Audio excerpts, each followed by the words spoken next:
This happened a long time ago and thinking about it still creeps me out. I live in Adair County, Kentucky, on a horse farm, and one day in summer about 5 to 6 years ago, my mother, who's the horse enthusiast in our family, found a horse that she wanted for sale in Lawrenceburg, Kentucky.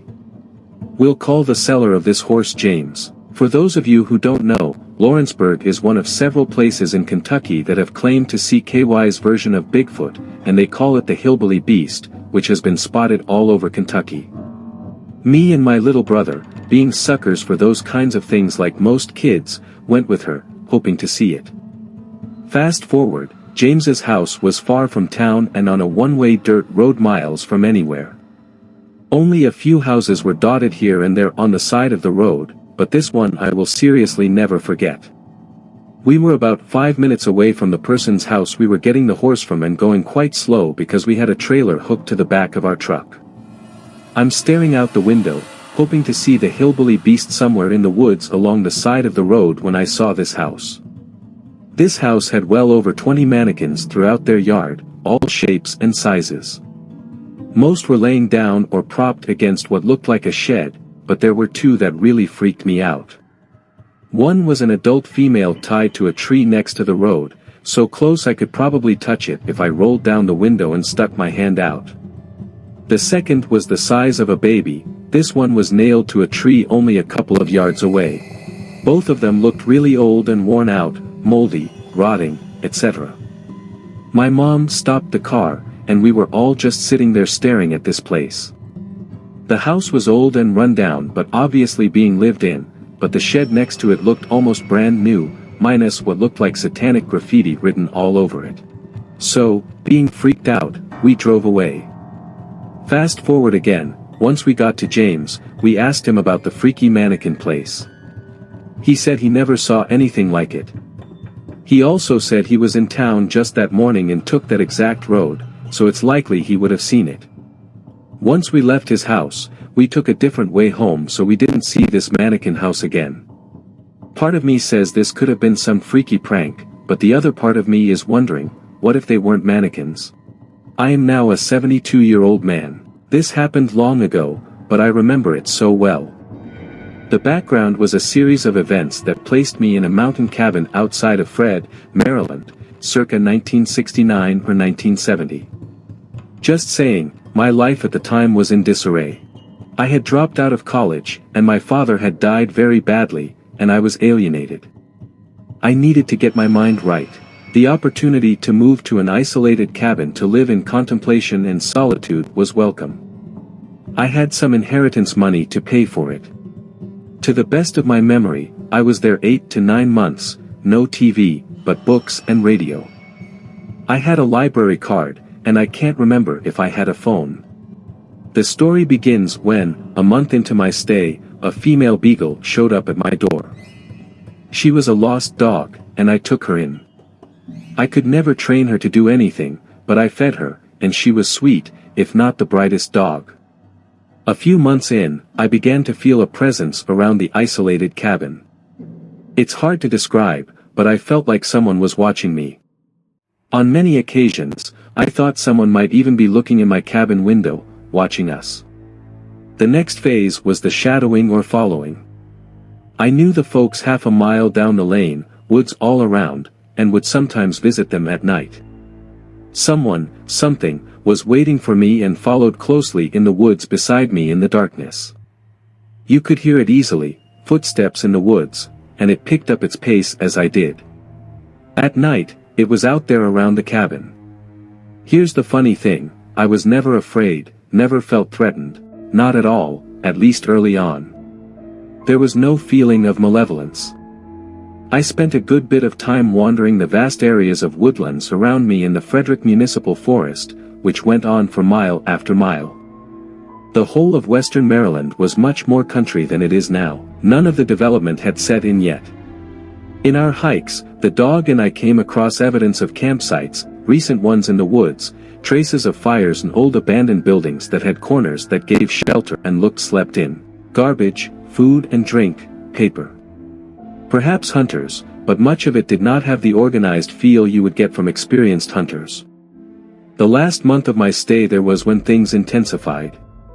Maybe he sensed I was preparing to leave. In the mornings, I would find small dead animals at the bottom of the front porch steps.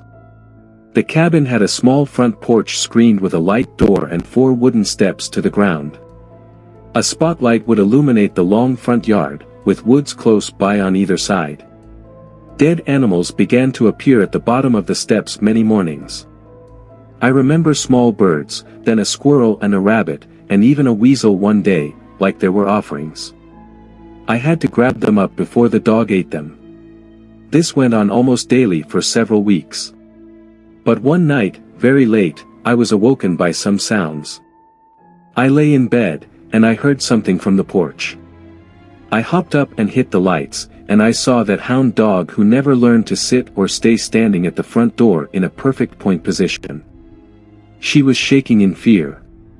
She never barked. I heard the door slam and footsteps down the steps.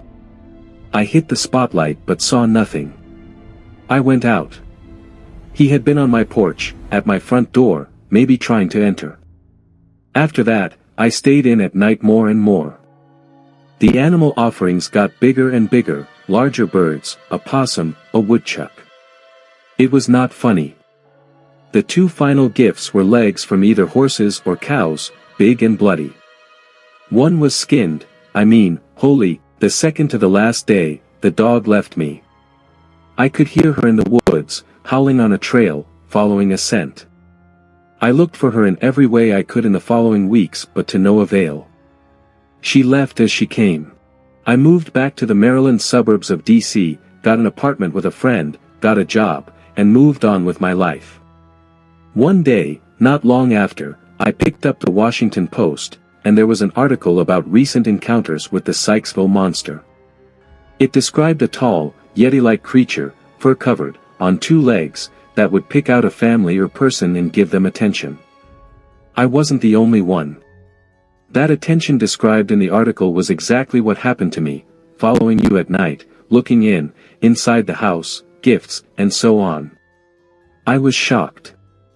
If I had turned on that spotlight and seen a Bigfoot or Yeti, I might still be running. But I think I know who it was.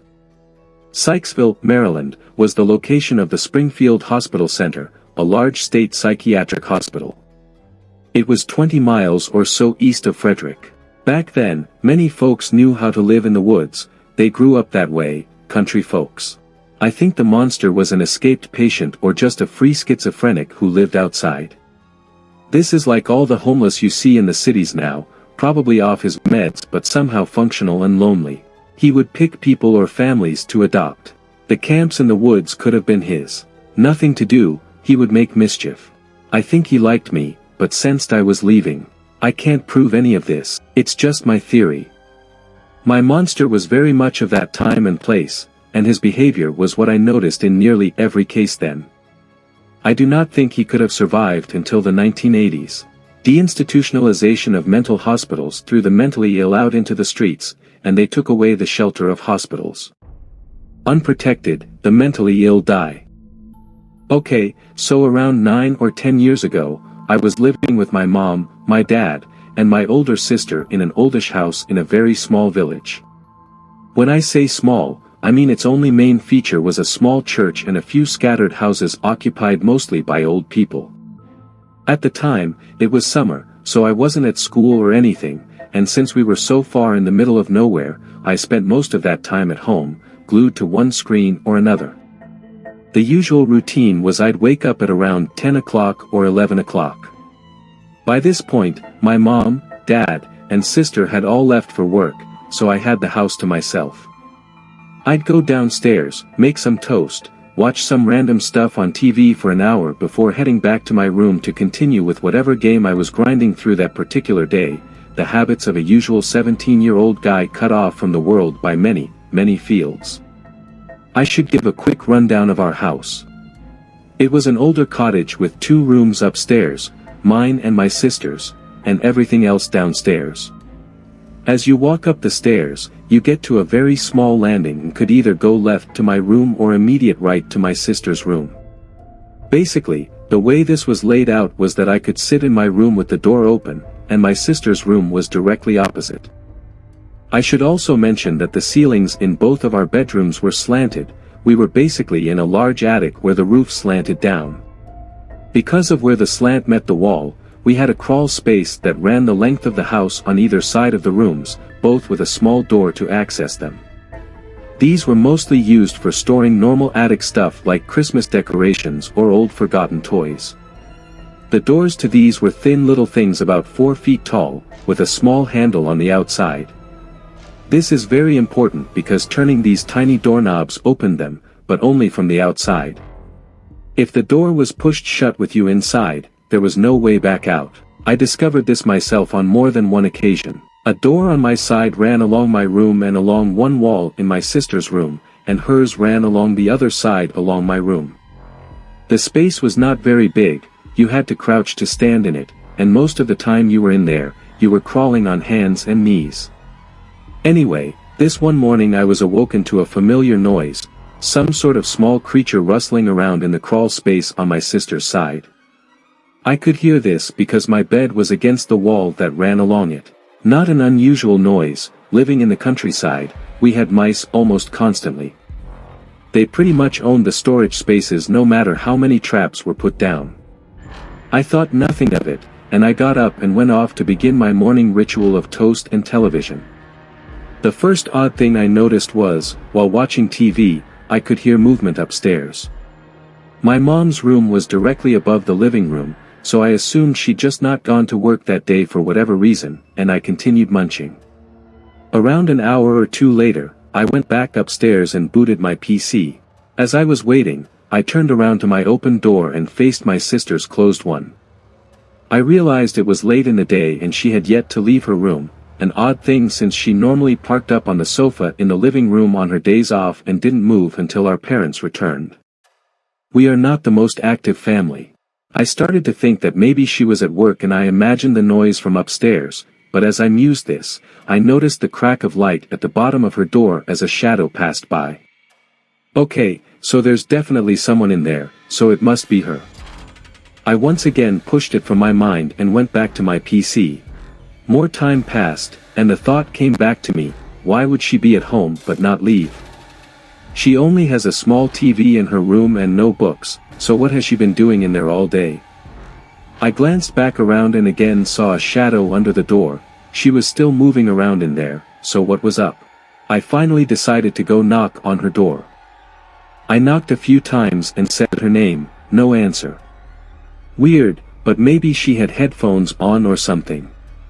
I knocked a bit harder again and said her name again, but louder, no answer again. Alright, I thought, screw this, I'm just going to go in. So I cracked the door open and peered around.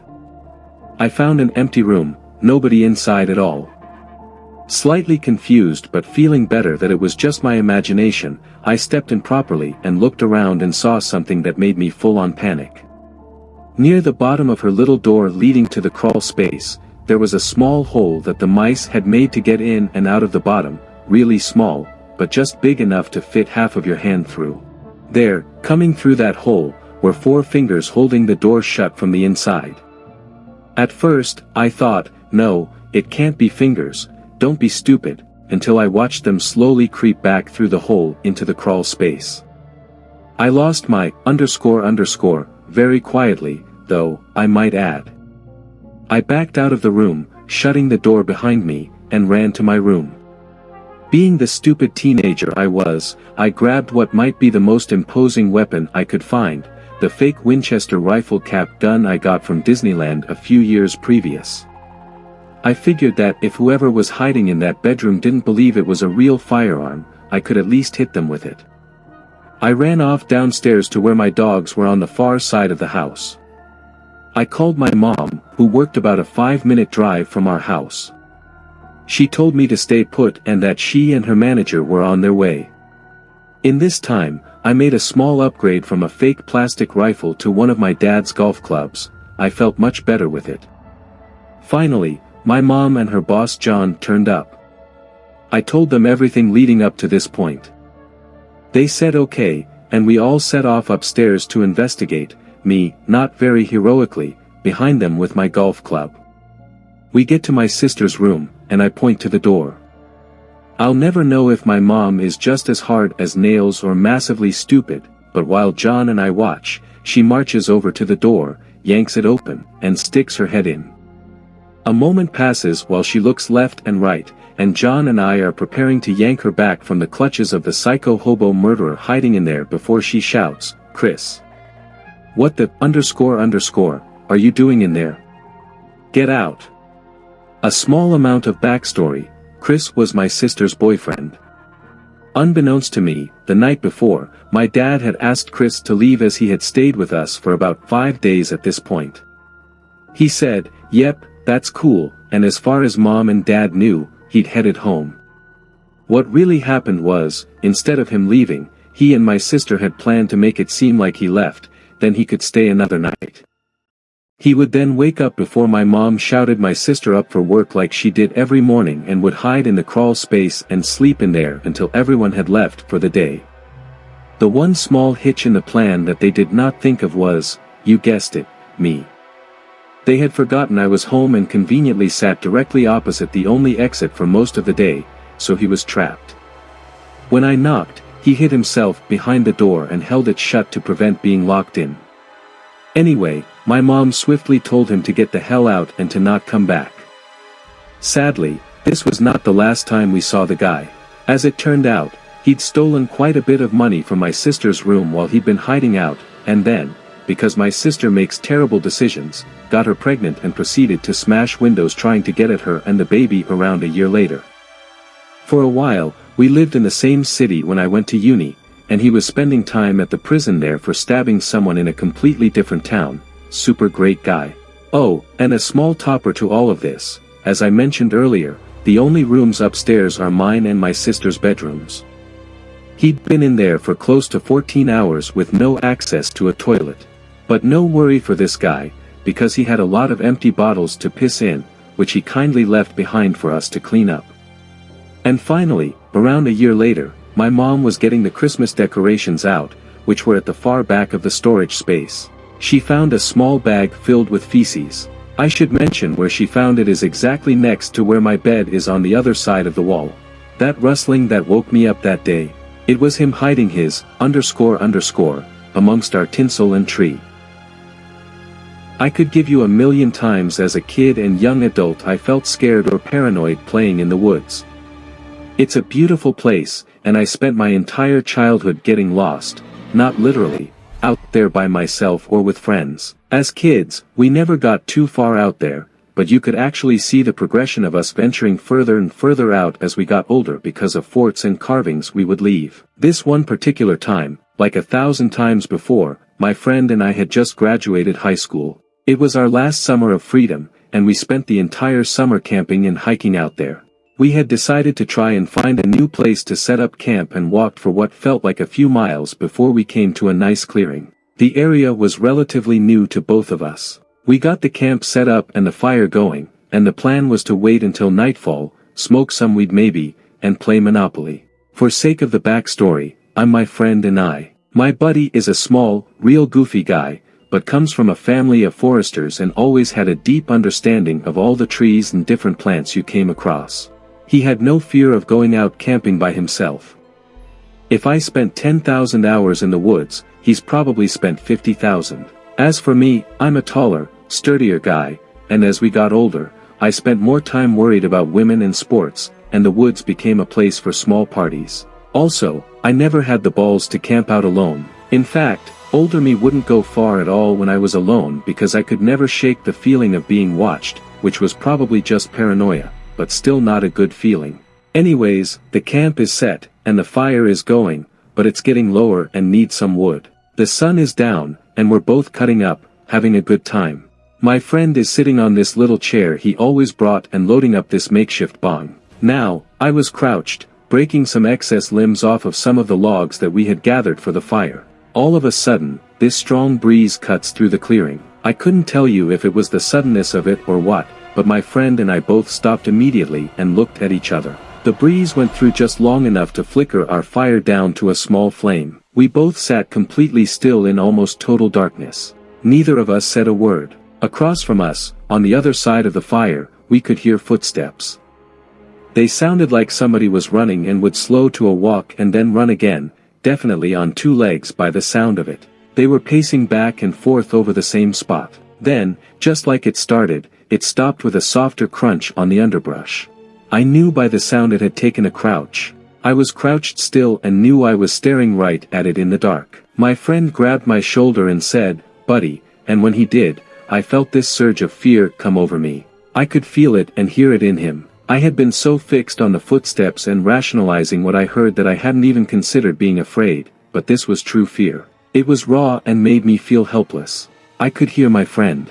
After a while, he grabbed some leaves and dropped them on the fire. For the split second that the leaves covered the fire, we were in complete darkness. Then the fire sprang to life. We both quickly grabbed more leaves and brush and threw it on the fire. I got some sticks and logs on there, and neither of us took our eyes off that spot or moved much for over an hour. Finally, the leaves crunched, and it slowly walked off. Whatever it was had sat crouched, watching us without moving for far longer than any animal would. It wasn't until the footsteps disappeared that I realized the smell had disappeared as well. It smelled like a paper mill, spoiled eggs almost. For the rest of the night, besides whispered remarks, neither of us really moved or stopped looking at the spot. Nobody went to the tent, and I had a very short, light sleep sitting on the ground with my head rested on my hands. My friend never went to sleep. In the morning, we packed up and silently walked back home. To this day, we talk about it. In the 7 to 8 years since it happened, my forester friend has not camped by himself out there since. To set the tone, I always hated the town I lived in. I moved there alone when I was 18 for college, and I quickly regretted it. It was a decent-sized town but full of not decent people. Nearly every gas station was robbed frequently, and there were shootings in broad daylight, robberies, you name it. Well, for the first 3 years, I lived with roommates on a side of town that wasn't awful, but it was sketchy. So when I was making decent enough money, I moved out on my own. The house was tiny, maybe 500 square feet, if that. Super old and poorly built. It was just me living there, so I didn't mind how small it was. But what originally sold me was that it was in the middle of nowhere. It was surrounded by a bunch of fields and some wooded areas with only a few houses nearby. Considering I hated being in the town due to the continuous paranoia of getting mugged or shot, I loved the idea of living out there. So at the beginning of July, I moved in. Everything seemed super swell, minus not being able to get good internet. But a month goes by, and everything is still swell to me. I decided to get a dog to keep me company. He also loved the place and spent long amounts of time lounging about the yard and trying to convince the nearest neighbor to walk over and pet him. Roughly 2 months into living there, I started to notice things out of place.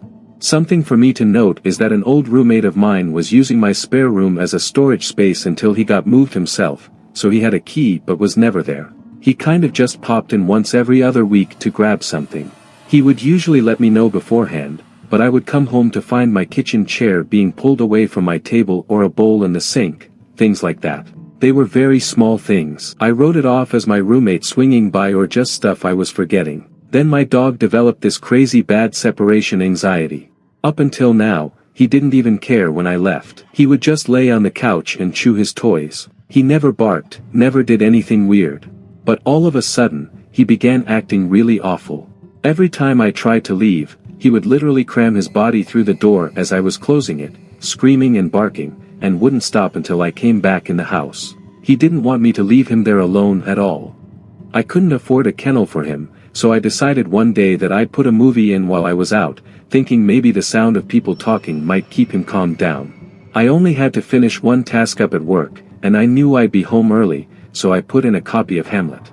I know that's a boring movie, but I chose it because the copy I have is about 5 hours long, so I knew it would be playing when I came back. Fast forward 3 hours, long before Hamlet should have been over, I walked in the door. Not only was the movie not playing, but the TV and the Xbox were completely off. I immediately called my roommate and asked if he had been over, and he wasn't even in town. I explained the TV situation to him, and he shrugged it off as the TV powering off when it idles for a while. Even though this is true, there are several reasons I know this isn't the case. For one, it wasn't idling, a 5-hour movie was supposed to be playing.